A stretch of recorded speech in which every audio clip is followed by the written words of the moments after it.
There's a famous guy in New York City, Saul Goldman, who at one time owned more properties than anybody else. And his estate may still own more properties than anyone. But I met with him very early on. He was, I think, in his 80s at the time. And I was in awe meeting this guy. And I said, Mr. Goldman, how did you come to own so many buildings? He said, Bob, it was easy.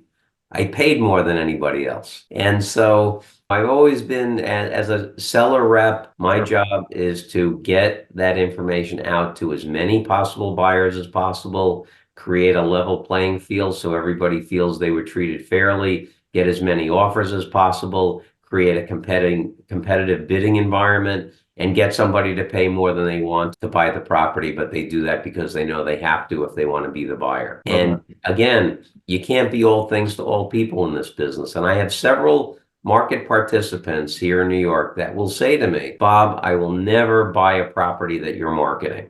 Never. But if I ever sell, you'll be my first call. And you can't be all things to all people. So you have to decide what you're going to be. And I represent sellers. I just try to maximize price. Sure. And that's been the approach that's worked for me.